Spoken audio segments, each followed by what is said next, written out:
Hello, welcome to our lunch hour, everyone. I'm Jillian Graber, Executive Director of Protect PT, and today we have Karen Feridun. She is with Better Path Coalition and also with Berks Gas Truth. And so we want to welcome Karen today. She is a co-founder of or a founder of Berks Gas Truth, and then which is a grassroots community organization fighting to ban fracking on all shale infrastructure. And then she's also a representative of Americans Against Fracking, and she is with the Better Path Coalition as well. So welcome, Karen. How are you today? I'm fine, and thank you so much for having me. I'm really excited to be here. Yeah, so I just want to say really quick, we work a lot with different organizations, and while we personally, as an organization, don't call for a ban on fracking, we certainly feel that there is a place for that messaging. And so we want to thank Karen for the work that you guys are doing, because you kind of take a different perspective, which is why we thought we would get that perspective today and see, because everyone has their own thoughts on fracking and the harms that are presented to us here in the shale fields. And you're actually in the middle part of the state, so you have some of the infrastructure, and then on the eastern part of the state with Mariner East. So there's a lot going on in the state, and so we just feel that there's a lot of different people working and different perspectives, and we think that there's a place for us all to have our own perspective and do the work that we do. So we want to thank you first for that. And what we're going to talk about today is kind of exciting, because this is something that we don't really do a lot with Protect PT, but I thought it would be really interesting to see what you guys do, and some of the stuff that you're going to present today, I think it's such a different and interesting way to look at things. And so we want to make sure that people are aware of this stuff that you do, because it's really important. So we're going to be talking about residents taking action with this particular webinar, and what you as a resident can do. And Karen has a really unique perspective on how to accomplish what they have accomplished with Better Path Coalitions, with Americans Against Fracking, and we just think it's really cool some of the ways that you approach things. So thank you so much for joining us today. I am so excited because I love working with you guys. We have done a lot together over the years, even though we do come from different perspectives. But that's the beauty, I think, of the movement. There are places for everyone, but when we can join together where it's possible, I think we are extra powerful. So Absolutely, because honestly, like, the more we do this work and the more that we think about the harms that are being presented to Pennsylvanians, we have this entity, this DEP that kind of that is supposed to oversee the reduction, or the hopefully the non-pollution, but that doesn't happen. And so the more we do this work, the more we realize that the agencies that are supposed to protect us don't do so in the way that we need them to do. So, there's a lot of points where I'm very frustrated with how things are going with the DEP, and it's almost like they instead of permitting well pads, they permit pollution instead of reducing pollution as they're supposed to do. So I just want to put that out there, and thank you everyone for joining us. We have a couple folks on joining us today. I'm going to pop the questions up in the chat like we usually do. So if you see, if you have a question for our guest Karen, please do so. We're going to be going over some really interesting information that she's compiled and things that she's done over the years. So if you'll go ahead to the next screen, I just want to talk about this. First and foremost, tell us a little bit about what's going on in this photo, Karen.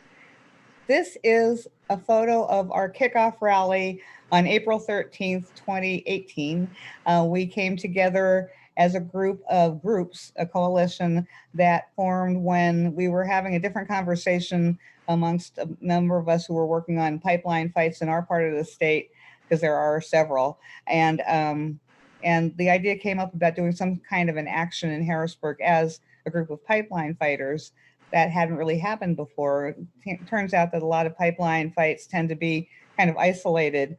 And to bring everybody together would have been something new, but very quickly it went from being more than that to being, well, you can't talk about pipelines without talking about fracking. Well, you can't talk about that without talking about climate change, and you can't talk about that without talking about power plants, and on and on. And then the next thought was, well, you can't do any of this if you're going to do it one time. It needs to be something that's like a drum beat that we need to keep up in Harrisburg. We need to be there all the time. We need to be in their faces all the time. And so pretty soon we realized we were planning more than a rally. We knew that we were probably starting a coalition, and that's indeed what ended up happening. So we called this kickoff rally, "We Choose a Better Path, Governor Wolf," and you can see Governor Wolf attended down there in the right hand corner. We had a cutout of him. But the idea was to not go to Harrisburg with an ask, which is usually what happens at rallies, ban this, don't do that, or whatever. But our message was different that day. We were there to announce that we are choosing a better path for Pennsylvania. And our mission as the Better Path Coalition is actually twofold. It's to forge a better path to a clean, renewable energy future for Pennsylvania, which includes a ban on fracking. But it also is an attempt to forge a path to a government that is responsive to its people. Speaking about what you just mentioned, Jillian, about how the DEP isn't protecting us, DOH certainly isn't protecting us, our governor isn't protecting us, our legislature isn't protecting us, and we're done with that. So we were there to declare that this is our house, you work for us, we're done with doing things your way. Yeah. And I was actually, one of the things that I've been learning a little bit more about, COVID-19 and kind of the downturn of shale gas development, and kind of the economic house of cards that is going on, that's coming down right now with fracking. One of the things that I did was I attended a webinar talking about the impact fees. And they were talking about how there was this revenue scheme is, really dependent on new well development. And so one of the things that I often think about is, if we have revenue that we're depending on at the state level, that's dependent on new wells, we're not truly, in my opinion, doing what's best for Pennsylvania, because we should be looking at ways to have sustainable income and enter sustainable revenue into our economy as a state. And so, when you're talking about folks like, talking to the governor, there is a better path. I think that there's which is what you're talking about. You're talking about there's a different path that we could be taking. And it just makes sense to me. It makes economic sense, I think, for Pennsylvania, to bet on a horse that is going to fulfill that revenue stream for the future, that's not dependent on new pollution sources.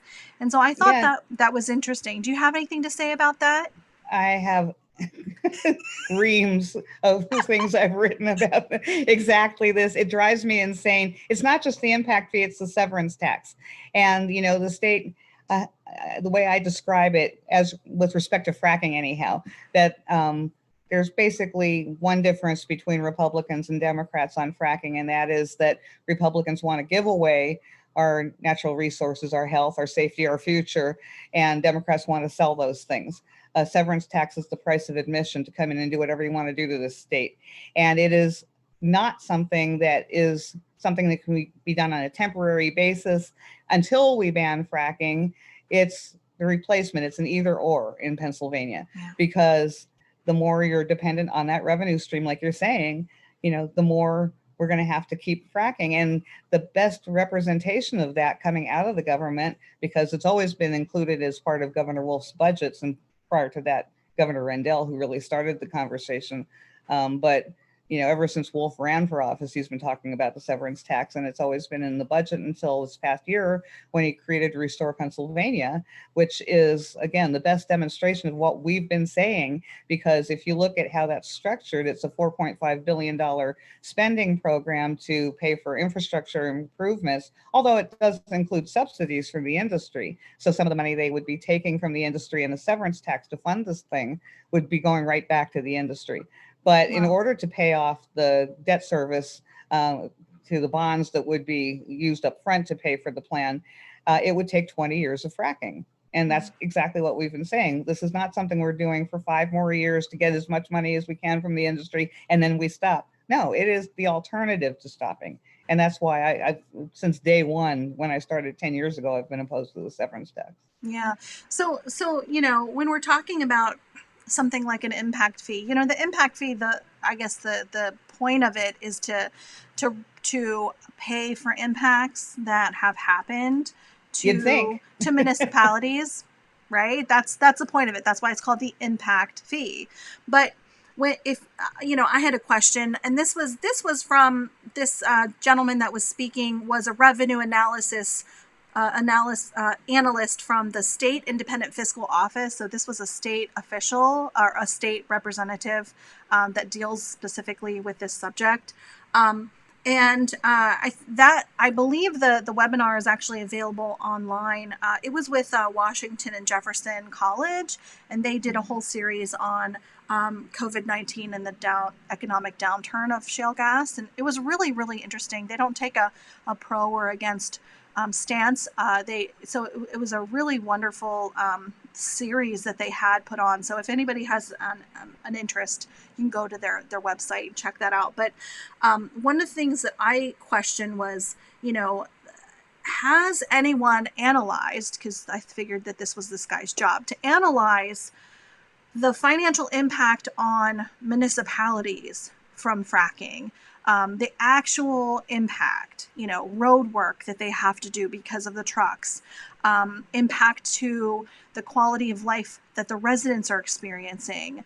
How do we monetize? How do we, kind of put that into a dollar amount, if you even can put into a dollar amount someone's personal impact, and then how do we compare that against the impact fees that are actually paid? And that includes, I think that what's going to be happening, 10, 20, 30, 40 years from now is what's the impact to the environment long term. And what are we going to see? We have red creeks in this side of the state, and that's from the mining industry. And I had never seen that until I moved here, because I'm not from Southwest PA. I'm from York, Pennsylvania. And so I was like, why is the creek red? I don't understand. And I quickly learned that it was from mining, and it seems like we're making the same mistakes over again. But you were talking a little bit, we were talking the other day, kind of preparing for this chat that we're going to have today, and you brought up some really interesting things. So can we go to the next slide? We are, and I hope Patrick's in there. There we go. So this is actually an action that we did together. We came out here with a bus full of people, or I should say a van full of people from Southwestern PA. Do you want to talk a little bit about this action, Karen? Well, before we do, I wanted to finish on that impact fee issue that you brought up, because it's worth it if anybody's interested in checking it out. The Auditor General of Pennsylvania actually audited the use of the impact fee. And to your point, no, nobody's ever really calculated the costs of what fracking is doing at the state level, much less the municipal level. There are individual things that people have figured out, like the cost of all that road repair and so forth. But what the Auditor General found, and this is Dee Pasquale, our current, Auditor General, looked at the impact fee and its use, because millions of dollars were going unaccounted for. And some of the municipalities were using the money for things that are not even close to being impacts. And so what happens is 40% of the money that goes into or impact fee payments is distributed via Growing Greener, so that counties like mine will every once in a while see a headline saying, you got impact fee money for putting a riparian buffer in your area or something like that. It's always like they're dangling this benefit in front of us of all this shale money, but it also leaves the false impression that things must be fine or they wouldn't spend impact fee dollars on something that has nothing to do with impacts, number one. So that's the first problem. It's partly because legislators don't ever want to go back to their constituents and say, I used money to pay for their problem over there. I didn't spend it on you. And so a way that they can always bring back to their constituents what good work they've done for them. But But as far as the audit actually went, when they actually looked at the impacted communities, they found that they weren't using the money for impacts. One community was actually using it to refurbish their offices in their municipal building. But one of them, the most outrageous one municipality used money to bring an American Idol contestant to town for a concert. Wow. That's where your impacting money is going, and that's money that on its best day, if every dime was used properly, wouldn't even come close to covering the impacts. And so that it's been so misappropriated is just shameful. Yeah. And so that's one of the things that led us to this event that you just pulled up. We have a constitutional amendment in Pennsylvania, Article 1, Section 27, that is supposed to be protecting our environment and protecting us from industrial pollution. And so, it's been on the books for decades, and yet it's never really been taken that seriously until the last few years when courts have been using it in some really important decisions, thank God. But it's still not being taken seriously on the front end by the policymakers, the lawmakers, the regulators. And so we wanted to go to Harrisburg with that message that, we went in January after they had just taken the oath. And so our message was, you just took this oath to uphold the Constitution. That includes Article 1, Section 27. You can't just uphold the parts you like. You have to uphold the whole thing. And in the best people to deliver that message, though, were the people who are inheriting all of this. And so we wanted young people to be represented. We wanted young people to be our speakers. And you can see that our youngest speaker that day was Nora in front of you there, age 9. And so every one of our rally speakers was a young person dressed as a Lorax. We called it Team Lorax. And we took along a petition that our team would deliver to Governor Wolf and to all of the legislators. And because of the Lorax theme, we were also very fortunate to be able to get copies of the Lorax that everybody in Harrisburg should read. And so we were able to get copies with the help of the Seuss estate, so that every legislator and our governor could get a copy of a book that they should have read a long time ago, but we hope they have read since. Yeah, I find it really interesting when whether we go before a court or whether we go in front of a legislator and talk to them, which we don't do often, but sometimes we do.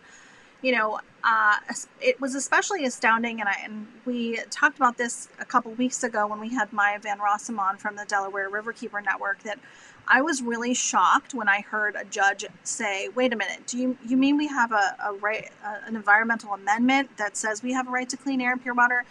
I thought, as a judge, don't you take an oath of office, and don't you put your hand on a Bible and swear to uphold the Constitution of Pennsylvania? And did you read the Constitution you just took an oath on? So that really irritated me when that happened, and it was reflected in the decision of what was made in the court, that they didn't know. So I think it was awesome that, and actually we participated in this. We brought some folks to the Capitol, and it was a lot of fun. The kids had a blast. In fact, I remember being on the bus on the way there, and the kids were kind of quiet and didn't really know each other. Some of the kids knew each other previously from school, but there were a couple of kids that didn't know each other. And by the end of the trip, they were best friends. So it was really a fun trip. And I want to go to the next screen. Yeah.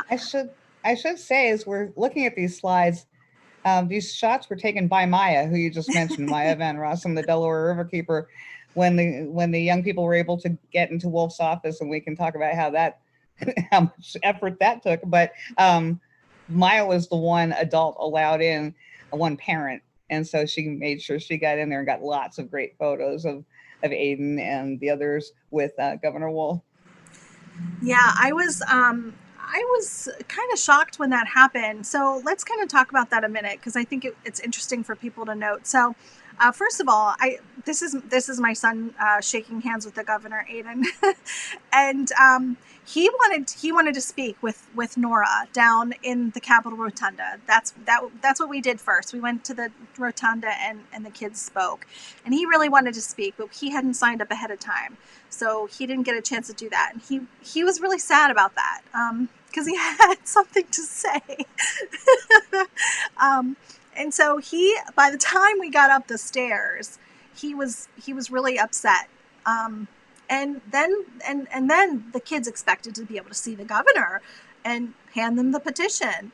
And then they were told, oh, he's unavailable and or he's not here, was the first thing we were told.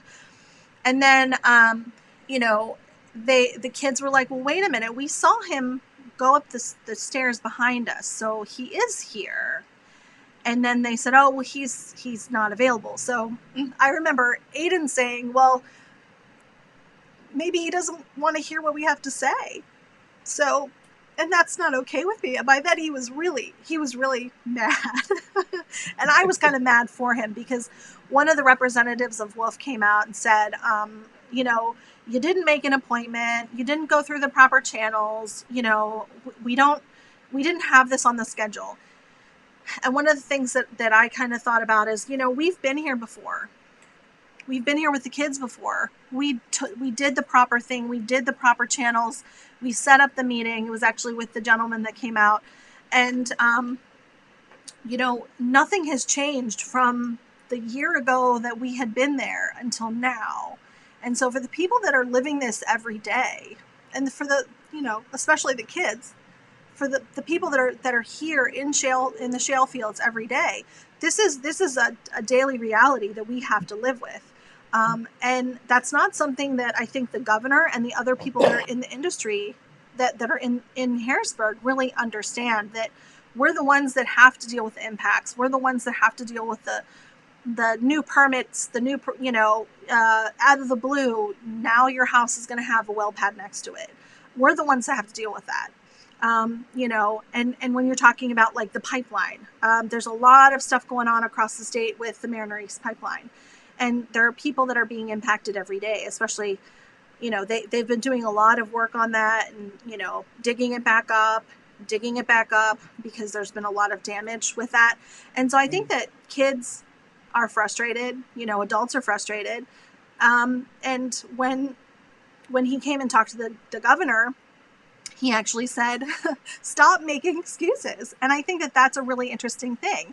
When we were talking the other day, I didn't realize this, and this you brought this to light. There's something called, what did you say? Soft money? Is that what it's called? Say it again. Soft money? Oh, soft money. Yes. Yeah. So I thought, well, why would the governor promote something that all of these constituents, especially the little ones, came to say, no, we don't want this? Why would he let this go forward? But he has motivation to do so. Can we talk about that a little bit? Yeah, I mean, well, I'll very quickly tell a little bit of the story that you just told, because there's a couple details.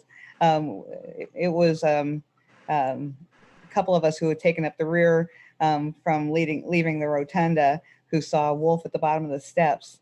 And it was a teenager who was with me, who's much more limber than I am, who saw him when I saw him. And when Wolf saw us, he tore up those steps. He is fast. And and so the guy ran after him and saw him go into his office. And he's the one who said to the receptionist, right when we were entering, we were hearing her say that he's not available. He said, oh, no, I just saw him. He's out in the hallway.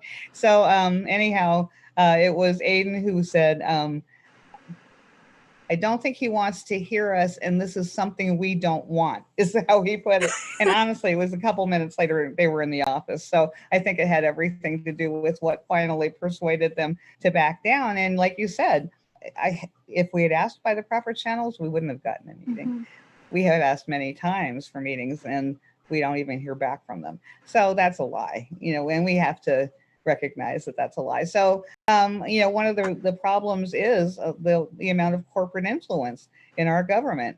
And that's why we are held at bay as sort of the pesky public, is the hashtag I use to describe how we're treated. Oh, those pesky public and their problems with being contaminated again. The whiners, and so basically, the soft money you're talking about is just one of the ways that it happens. It's not just the direct contributions from companies to these campaigns that they're running when they're running for office. I also think with Democrats, it's that they don't have better ideas, and the best way they can figure out how to pump money into the general fund is a severance tax. So that's a different way money influences the process. But then there's that middle category of all that soft money, and that's when you have sort of the indirect direct contributions. And so it's not so much that there is a law firm that always represents the industry that thinks, you know what, we think we'll kick in a little money to Governor Wolf's campaign because he's always been with our guys. It's not like that. It's where the industry is actually directing the law firm to donate money to the campaign. So it's almost like a pass through. And it's a way that a lot of money gets into the system that's hard to trace. Same with PACs, the political action committees. It's very hard to trace back sometimes who is donating into those funds. And so that huge category of soft money has a lot of presence when you look at campaign finance reports. And so just for instance, I was in a room with one of Wolf's campaign managers early on in first time out. And she said, he did not take a dime from the industry. Well, first of all, he did. So when I looked through his campaign finance reports, I found direct contributions from like Dominion. He took money from them, but not a whole lot. He didn't take a lot of money from the companies directly. And that would include some of the members of the Marcellus Shale Coalition that he took money from. He did take a little bit, but the vast majority of the money he took was in that soft money area. And so I found $1.5 million in soft money in his campaign finance reports. Wow. And so, yeah, he took plenty of funds from the industry. He's plenty influenced. And of all things, it was his campaign ad last time around that talked about corporate influence in Harrisburg. He said, if you think Harrisburg is run by the fossil fuel industry, it's because it is. And that's actually his campaign ad. It's called Here They Come. And then he goes on to say that all that money is being pumped into the system to defeat the severance tax. That's not why it's being pumped into the system. That's his excuse. That's because it's his initiative that he wants, and he was running on that. So it was a money versus money issue for him. It wasn't a money versus health or money versus climate, catastrophe. It's money versus money. They're trying to defeat me from getting different money from the industry by contributing to Republicans' campaigns was the underlying message. Right. So it sounds like people on both sides of the aisle are taking money from the oil and gas industry. And I know that there are people that are right now in Westmoreland County. Kim Ward, she takes money, and there's a website, and it's followthemoney.org. Is that right, Karen? That you can look, but that's not going to tell you where that soft money is. And just to make sure everyone knows what soft money is, because I did not know this. But I'm not the kind of person that has a lot of like political knowledge. We don't engage in political discussions normally, at Protect BT. But so soft money is money that is passed to a candidate from a third party. And it's directly, in this case, it was the law firm that represented a bunch of the oil and gas industry folks that he was actually taking money from. So he can go ahead and say that he wasn't taking money from the oil and gas industry because he didn't get it directly from them, but it's still money that came from them. That's right. And there are lots of those firms, lots of them. And they all represent different companies. And, some of them are also the companies or the firms that end up creating that revolving door that we talk about in Pennsylvania. It's not just regulators going to work for one of the companies. It's some of our politicians, including Ed Rendell, who went to work for one of the firms that represents the industry. In fact, there's a very famous case out of Parker County, Texas, is one of the ones featured in Gasland 2, Steve Lipsky, and the contamination that happened there. So the big three are always Dimick, Pavilion, Wyoming, that's John Fenton, and then Parker County, Steve Lipsky. But anyhow, in Texas, when the EPA was called off of all of those investigations. The one affecting Steve was called off, and that was Range Resources responsible for that one, but that was called off with the help of Ed Rundell. He interceded on behalf of Range Resources in Texas and got the EPA to get off of their backs. Wow. And so, yeah, and so that's what happens when you have elected officials who go through the revolving door. They end up having highly influential jobs working for the firms that represent the industry. Mm-hmm. So not only are they allowing all this pollution to happen and allowing, the agencies that are supposed to protect against that, allowing them to go ahead and keep letting it happen. But then on the other side of it, it sounds like you also have subsidies that are going to the industry as well. So they're kind of so they're getting money back from the stuff that's allowed to happen in our community. So I think that, so what can a person like me who doesn't know a lot about, this subject, what can a person like me do to find out where the money is coming from? And I think it's a fair place to start because honestly, it takes hours and hours to go through line by line through the campaign finance reports like I do because I'm obsessive and crazy. But the average person who's sane can go to a site like Follow the Money, and you're not going to see everything like you said. You're not going to see the soft money necessarily, but you're going to get a pretty good picture looking at the very direct contributions that they'll capture. And you can look up any of your legislators. You can look industry by industry because it's not just the oil and gas industry. And you can also find things that are related to oil and gas in different categories like electricity, energy.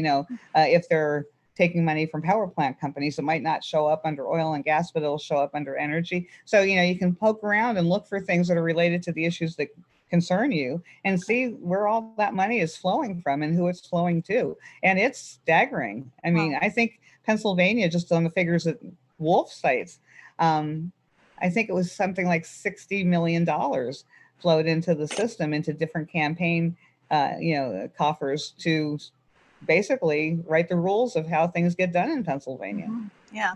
So that's really interesting, and thank you for that knowledge, Karen, because I think a lot of people maybe are like me and don't know a lot about how to do that. I want to go to the next slide real quick, and then we have our first question from Lois. So in response to to what happened with Governor Wolf, kind of, in our opinion, he kind of cowered behind behind the scenes. I don't know if you can see this. Maybe I can make this a little bigger so folks can see this. So we're hoping to put this on a T-shirt. So the next time we go to Harrisburg, we can have it on a T-shirt. But these are we had this beautiful artwork we had done by a group called the Waterways, and we're actually going to be rolling out a bunch of different artwork within the next few weeks here that they've done for us that we're going to put on T-shirts and posters. So keep an eye out for that. But this one is one of my favorites. And this is We Speak for the Trees, which kind of goes back to the whole Lorax. And I should mention, we were going to return to Harrisburg in April before COVID hit. So we're trying to do some other things, some virtual meetings and stuff for kids. But that's something that, kids need a voice. And if Aiden is any example, when kids don't get a voice, they get very frustrated, and sometimes it works out for the best, because that frustration leads them to saying things that, like I don't think they want to hear what we have to say that gets you an audience with that elected official. But this is a wolf, a nod to Governor Wolf in sheep's clothing, because we felt like he very much kind of cowered behind the office here. He's cowering behind a podium and did not want to hear what the little animals, the little kids had to say. So we're going to do some T-shirts and stuff. So be looking out for that, because I think that that's something that, sometimes the simplest things make the biggest impact. So our first question is from Lois. And it says the cost of road paving has skyrocketed due to the materials of road paving being oil-based and from oil and gas traffic.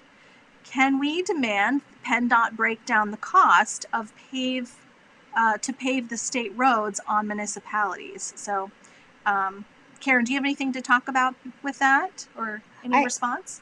I haven't seen figures for a long time, but there actually was something put out by PennDOT several years ago when they talked about how much money they had actually received from the industry to cover the repairs. And it what didn't come close. I could look up the specific figures and share it with you, but at the time, they were many millions of dollars behind in just the PennDOT level. I'm not talking about the local, roads that had to be maintained by municipalities, but the PennDOT roads were terribly banged up, and they were millions behind in the money that they had received from the industry. So actually, PennDOT was speaking up. This is like maybe 2011, 2012. Well, it was a long time ago, and so it's a huge problem that I don't think they've ever really resolved. And I don't think that the money is being directed where it needs to be to cover even basic costs like that are, very obvious, easy to point to costs. I mean, I have traveled out in Western Pennsylvania and in Northern Pennsylvania, and, the conditions sometimes of roads, it's insane, not just because of truck traffic, because of washouts, landslides and other problems that are caused by the industry as well. And it just seems like not nearly enough money is going into local communities and things just to cover, again, those very basic sort of, obvious problems. You don't have to make the case about a public health crisis, which we can make, but, you don't even have to go to that area where people will argue about whether or not you have causation in your studies and things like that, which I know we'll get to. But when you look at a road that has been chewed up by the road, either traffic or because of like I said, because of some problem that has been caused as a result of the fracking that's gone on or because of the laying of a pipeline, that's obvious, and they're not covering that. And in fact, with the Shell cracker plant, the state has dedicated $3 million to building a road to facilitate that facility, that plant. And so we're actually spending more taxpayer money than the 1.65 billion in tax breaks given to the company to build their plant. We're actually also paying for some infrastructure rather than fixing all the broken infrastructure everywhere else. Wow. So I think what I'm hearing is if you're mad about the fact that your tax money, the money you pay to the government to do things like pave roads and to to help us in ways that we as a society need that help, like paying for emergency services and paying for parks for our kids to play in. Instead of that money being spent there, it's being spent to help out the oil and gas industry. And if you're mad about the fact that your politicians are taking money from the industry in order to give them your money, this is your money that you're giving them, so that anything that says state funded or state subsidies, that is equaling your tax dollars that you're giving to the industry. I think people need to understand that. If you're mad about that, make sure you turn out and vote and vote for somebody that doesn't do that. We're not endorsing any one candidate because we're a 501c3. We can't do that. But I think that if you do some homework before you go to the polls, it's gonna benefit you and certainly your family if you're living in southwestern PA, because then hopefully we'll have politicians that will care more about our health and well-being than taking money from the industry. So I think that's so important. Tell us a little Yeah, bit I about. mean, Go ahead. just let me just interject quickly that I'm a strong believer, even though I'm not a 501c3, I don't endorse candidates, but I'm always telling people the campaign is when they're applying for the job. That's the one time they're going to listen to you. Once they're in, they're in. But it's when they're trying to get the job that they're most attuned to what you're telling them. And so you can vote however you choose to, but in the end, if you don't hold them to account during the election, during the campaign season, when you can go to an event or now virtually go to an event and like a town hall where you can ask them questions and you don't ask these questions, you're giving them a pass. Mm-hmm. Don't let them get away with it. Yeah. Hold them to account, get their positions on these issues. And if you don't like it, let them know that. Yeah. And then again, do whatever you need to do at the polls, but make sure they're hearing from you during the campaign season. Nice. Thank you so much for that, Karen. And so we do have a comment from Lois, and we'll talk about that, and then we want to talk about the picture. So it's harder to assess how local budgets are spent on roads in Monroeville. This is where Lois lives. Due to the MS4 fees, I don't know what those are, that each household is charged $120 per year. So that's really interesting information. Thank you so much for that, Lois. Let's talk about what's going on in this picture, and then I want to get to, before we run out of time, I want to get to the things that are missing from the AG's report, because I think we talked about that, just like we mentioned it, but that's a really important thing I want to talk about. So tell us what's going on in this picture, Karen. So I think a lot of people are familiar with Daryl Metcalf. He is the current head of the House Environmental Resources and Energy Committee, but he ended up there at the beginning of last year after being so controversial, after having a homophobic meltdown, and when he was chair of the state government committee, that they needed to move him, which is really saying something for our GOP leadership, that they felt that they needed to move this guy, but they did. So they put him in the worst possible place they could. And so he's a climate denier in charge of a committee that is more responsible than any other in the legislature for moving bills having to do with protecting our climate and taking climate action. And so one of the things that he started doing shortly after taking over that role as chair was hosting hearings featuring climate deniers. And so the first one was featuring this guy, Gregory Wrightstone, who had written a book debunking Al Gore's Inconvenient Truth. And so we decided to go there dressed as mythical characters with the message, we're myths, climate change isn't. And the next slide, actually, if you can show that one, is a photo that a Representative Fiedler took. She sits on the committee, so she was sitting, facing us. And there's Gregory Wrightstone testifying, and there are all of us behind him in our costumes.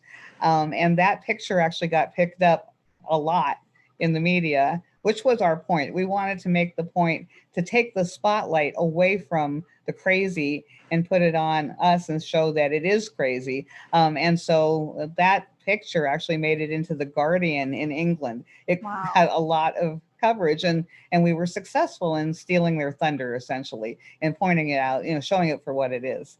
And that's the kind of thing we like to do. We're nimble enough, that we can get organized quickly to at least get a few people out. And for some of these things, it doesn't take, throngs of people. And so, it was just enough to make the point. And we had enough people there that day to, again, send a message. I love it because I think it brings humor, and it brings to a really important topic. And of course, like you said, it worked because it got attention on the issue, which I think is all that any type of protest, there's a lot of protesting happening right now, a lot of people talking about protesting, especially for civil rights. And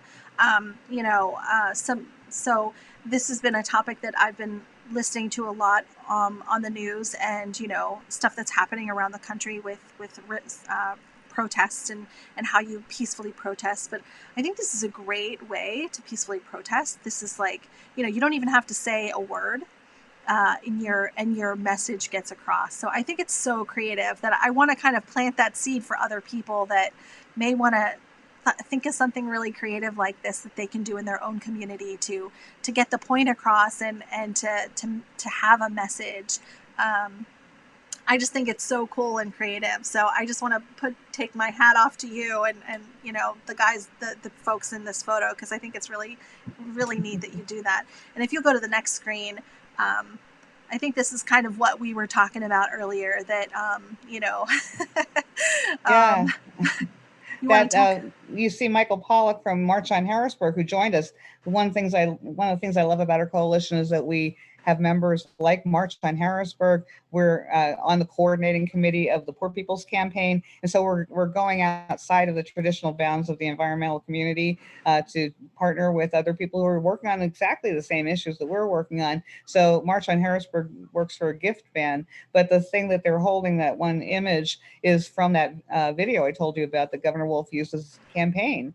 One of his campaign ads. But this one is from, and we're not always in costume, but this is another costume event where we heard about something happening in Harrisburg. It's often referred to as Lobby Palooza, but this lobbying organization for the state holds its own fundraising events by having these happy hours where lobbyists can bring the elected officials that they've purchased, and they can give them some cocktails and nosh on some snacks, And so it's just one example of many that I like to point out. I'm obsessed with Harrisburg and how many entities exist there that nobody ever hears about, that exist and help keep this bad system rolling along. And so just this is one example. And so we decided to go there dressed as monopoly men with fake money that we would use to try to buy our legislators back.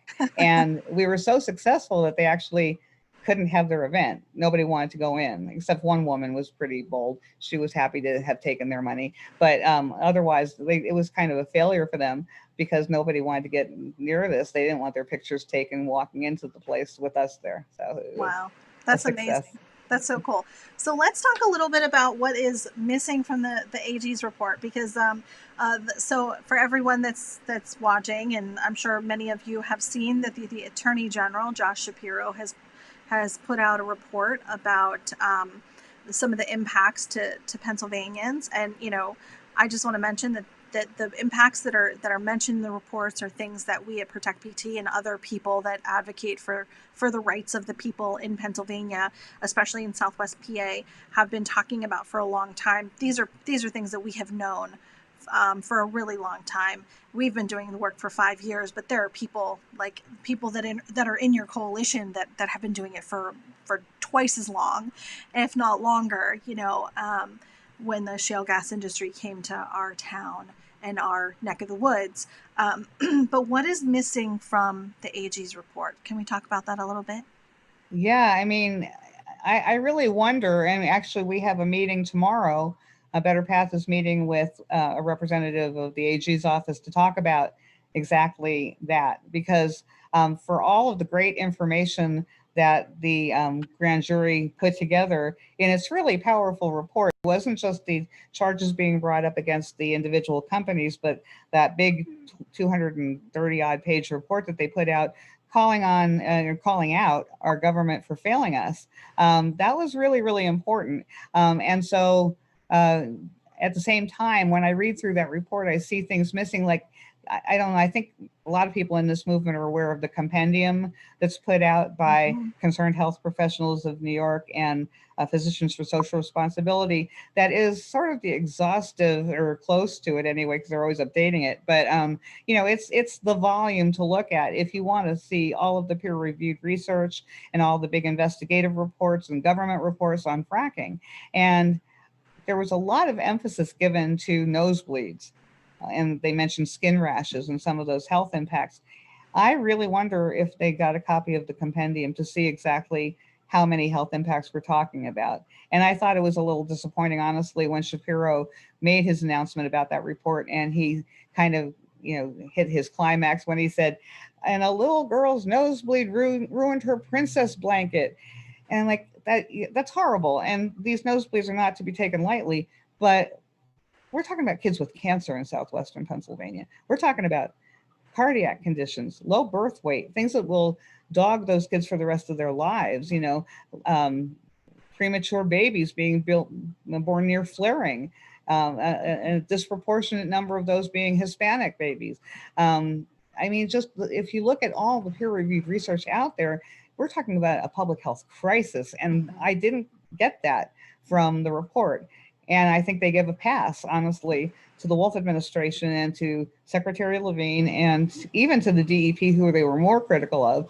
But, because they don't talk about a lot of these things. They don't talk about some of the big problems with radiation. I didn't see hardly any, even though that's a huge story right now, I didn't see much reference to that. And so we're trying to kind of ascertain best we can what they did see and what they didn't see, because it's important if they're going to take this process seriously and go forward beyond what the grand jury was able to do because of their limits and who they were able to talk to. But what's the Attorney General's office going to do with that going forward? And we want to find out how to use that hotline that they've established, because is it legitimate, for instance, to put in there that Pennsylvania has a list of positive determination letters sent to families, to landowners, telling them that their water has gone bad because of oil and gas activities. Is it possible to look at that list and point to all of the people who have had their water replaced? Yeah. Has that been done? Is that what the Attorney General's office is going to do? And if they haven't already decided to do that, is that something we should be putting into the hotline so that it flags it for them? Is Yeah. historical information like that, what they're looking for in addition to current problems? Yeah, and I think that a lot of anybody that doesn't have well water, anybody that has public water, um, they maybe they don't know that when you have well water, it's a real sense of pride for your property, for your and it's a resource that you depend on. These are people that don't have to go to a public water source because and pay for water because they have natural water that's clear, natural, clean water coming from an aquifer that runs through their property, underneath their property. And to have that contaminated completely devalues the property. And so for all of these people, and there have been hundreds in Pennsylvania, and I know Public Herald has done a great job of reporting on this, but hundreds of people have lost their water, and lots of aquifers have been contaminated, and so all of these people, we're talking about money and how much money that the state is getting for impact fees, how much money that these politicians are getting, but nobody has mentioned all of the money that's lost by the people that lost a huge portion of their investment backed expectation of when they bought a property, or when their ancestors or their grandparents or parents bought a property that they inherited that now has and for the last 100 years has had a nice, beautiful working well, and all of a sudden is gone. And what a blow that is to that property owner and their property rights. So this is why I think often this topic is not a partisan issue, because I know that folks on both sides talk about property rights, and that's a real big thing here in Pennsylvania, that people have the right to do what they want on their property. Absolutely. But when an oil and gas company, a corporation, is contaminating your water and violating your property rights, you absolutely have the right to get some type of either compensation or some type of um, you know way to recoup that cost. And I don't even know if it can be, because these are natural resources that we all depend on as Pennsylvanians, as it says in Article 1 Section 27. So I think it's just Yeah. crazy to me. And so And another example, real quick, is the another thing that was really missing from the report, and that is the pipelines. There was mention of the gathering lines, which is a huge problem because they're virtually unregulated. But they're speaking of taking away people's property. I mean, they literally take away yeah. land using eminent domain for private gain, as we always say. But that's common. That's legal. And so have they looked at that at all? Because one of the big problems in Pennsylvania, even though the state governments don't have a lot of control over those projects, they do have authority to issue or not issue permits that would kill the pipeline if they said no. Pennsylvania never says no. Not only do they not say no, they give out the permit prematurely. Mm-hmm. And so, the companies are already all set with their permits whenever they want to get moving. And the Federal Energy Regulatory Commission lets them. They let them start doing things very prematurely because, Pennsylvania said, oh, yeah, no, fine, go ahead. Go ahead, do Yeah. whatever you want to do. Well, I know that there are other things that, or at least I think that there are other things that are coming out from the AG's office, and I just want to put it out there that we here in southwestern PA, and I think all across the state, especially those that live along the pipeline route for the Mariner East pipeline and the other pipelines that are big, big infrastructure projects within Pennsylvania, we are depending on folks in the AG's office to do their job. So we want to thank them for doing the job that they have been doing, and we're really hoping that more is coming down the pike, because we just, I feel like the people that I know that have been through this, when is enough enough? it's so frustrating. We have a comment from Nancy Harkins. I know that you both partner with other environmental groups. What about partnering with government reform groups like Fair Districts PA? That's Well, like I said, this experience of ours with Better Path, working with March on Harrisburg and Poor People's Campaign, is the first in my time in the 10 years I've been doing this that we have reached out beyond those traditional boundaries. We do things with Indivisible, or now it's Berks Stands Up and Pennsylvania Stands Up. So we don't have a formal relationship. But we certainly work with them. Fair districts, yeah. I mean, I have been involved locally in fair districts, so I can see that relationship as well. We just haven't forged that one yet.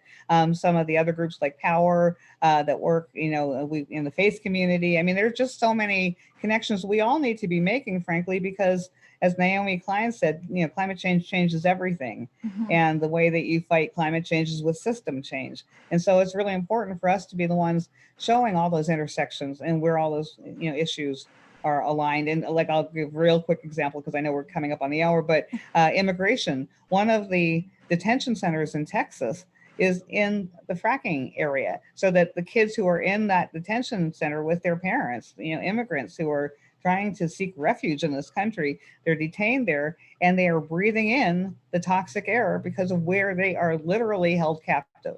They have no choice but to breathe in that horrible air where they are being imprisoned. And it's the HVAC system in the building that's bringing it right into the building. They can't even get refuge if they stay inside. It's terrible. And that's a perfect example of why we need to be working across all these lines. Absolutely. Yeah. Environmental rights are human rights. And, Yeah. there's a lot going on right now. And there are organizations that we partner with, and others that we support or, would like to partner with in the future. I know occasionally we haven't done anything directly with them, but occasionally we talk to folks at 1PA. And when you were talking about holding people accountable, some of the folks from 1PA were talking about stories about, holding elected officials accountable after they are elected, and writing those letters to them. And I think they do a great job of that. So big shout out to 1PA. So we put up Karen's tracker here. So if you want to go to the Karen's tracker and find out about this, Karen, this tracker is for what? How to follow the money? Is that right? No, it's actually following bad legislation, which is essentially following the money in an indirect way. Because what you can see, and I'm not seeing it on my screen, I'm still seeing That's us with our okay. tinfoil hats on. Yep, But it goes up on YouTube. But if it comes up on the stream, or if other people are seeing it, it's a spreadsheet I started because there were so many bad bills out there right now that I wanted, for my own purposes, to keep track of all the votes. And so I share it with people in case they want to take a look too, because after a while, you get to see a snapshot of how your legislators are voting on these things. And so at the top of the tracker, you can click on it and see a brief description of what the bill is about. At the very, very top, you can see where the bill stands. At the very first column, the first line you see is Wolf vetoed it, and that was HB 1100. That came back as HB 732 and passed, and Wolf's supposed to sign it. So, and I haven't even gotten to put that onto the spreadsheet yet, but I'm kind of trying to track all of those things and keep it all straight so that we can see, looking across any line, how is your legislator voting? Mm-hmm. And and in the moment, I actually have a Facebook event page that I do as Berks Gas Truth, because you have to be kind of careful about the lobbying laws, and so I do it as Berks Gas Truth, not Better Path, because I'm not a 501, so I can do things like this. But anyway, that's why I say I and not we. But so I did it as Berks Gas Truth, to keep it all separate, and to have an event page that would allow people to take action when needed. So I could always point back to the page to say, go see, where this stands. They're moving it through very quickly, and now it's moved through the House, and now it's going over to the Senate. So now you want to call the senators, and so it's all to almost keep track of, of the play-by-play with every one of these terrible bills that they try to pass constantly in Harrisburg. Yeah. So we're going to skip ahead because we did run out of time. I love this conversation. I love that we're going to that we have conversations about these things, and it's not pre-scripted, that we can just really talk about the important issues. Because I know, just for preparing for this interview today, I learned so much from you, Karen, and I thank you so much for the tracker. I think it's really daunting to try to wrap your head around all the legislation that's happening right now. If you could talk about one or two bills that are really critical right now, do you have some things that people could take action on right now? Right now, it's really important. It's a last ditch effort. I'm not that optimistic about it, but it certainly is worth trying. Calling Governor Wolf and telling him to veto HB 732.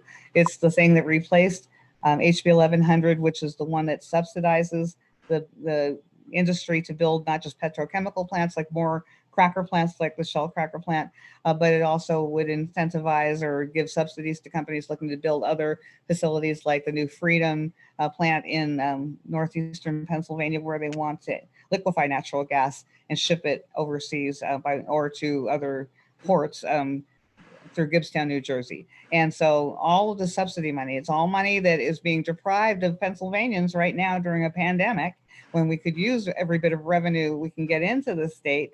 And so they're giving away millions of dollars, 20 odd millions of dollars every year in subsidies that we could really, really use. And they snuck it in by putting it into 732 as an amendment. And so it's not even going through a legislative process. There's no hearings. There's no opportunity to speak up. They snuck it through to something that was about to pass anyway as an amendment. And this was after a backroom deal with Wolf. And so he helped write this deal because he wanted provisions put into HB 1100 to make it more palatable. And so basically he used his veto of that bill as a bargaining chip to get what he wanted. But it's not the substance of the bill that is the thing that's wrong with it. And so they snuck it in as an amendment. It passed, and now he can sign it any day now. And again, he probably will, but it's certainly worth it to call him and say, "Don't you dare do that! You don't give away our money like that, not during a pandemic. What are you thinking?" Yeah. So and then so that was HB 732. Yep, a All bill that right. has nothing to do with subsidies, had to do with giving volunteer fire companies exemption from a realty transfer tax. And so they took this completely unrelated thing and snuck it in, a major bill, snuck it in as an amendment. Wow. Okay. And then really quick, we want to talk about SB 9 or 790. What's that? Can we talk Yeah, well, about that a that little bit? one, so far so good on that one. SB 790 is a bill that it was a gift to the conventional drillers. And one of the provisions in there, and there were lots of bad ones, but one of the ones that we kind of glommed onto was Uh-oh.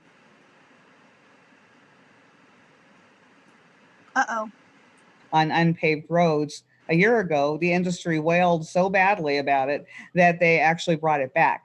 And they Wow. put it into this bill that would have given that to the drillers along with all the other things that they wanted in this one nice little package. But we went after at Better Path and at Berks Gas Truth, we specifically went after the part about the brine provision and got a lot of signatures on a sign-on letter and went to the hearing. I was ready to disrupt it, to put it on the record that we had this letter. And we found out that that the GOP, sitting there with Daryl Metcalf sitting right there, having negotiated the deal, they decided to pull that provision. And even after they did that to make it a better bill, it was still a terrible bill. Wow. Wolf said that he was going to veto it because it was still a bad bill. And that was only because we all put so much pressure on them. When you put pressure, you can get results. It's just we all have to do it. It's a numbers game. They care about two things: numbers of dollars, campaign contributions, and numbers of votes. Votes matter. And so if you're a voter and you speak up, that counts. And so when these bad things come along, and I'm begging you on Facebook, make the call today. Make the call today. It counts. It really matters. And I'm not the only one. So many of us, Jillian, so many of us working on these issues are out there nagging you a lot. We get that, but it's really important. And that's why we're doing it. Yeah, there's a lot going on. So I think that the takeaway there is that people need to follow Karen on Facebook, on Better Path Coalition, as well as Berks Gas Truth, because they put out a ton of information that we could take action on. And next week we're actually going to have we're going to take a sustainability route. So getting away from the negativity that's in Harrisburg and all the money that's being taken, talking about something wonderful, which is sustainability. And we're going to have Maren Cook and Rhea Homa on talking about different ways that folks can engage in sustainability. So thank you so much, Karen, for being with us today. I love the way you take humor and bring important issues to the table. And so keep up the great work. And we will be talking to you again soon. And hopefully one of these days we'll go back to Harrisburg as Lorax. As Lorax again. I know my kids were really bummed when it got canceled because of COVID-19. So they are really looking forward to it again. And thank you so much for all the work you do. Well, thank you so much for everything you do, and thanks for having me today. I appreciate it. All right, take care. Have a good one. Bye bye. Thanks.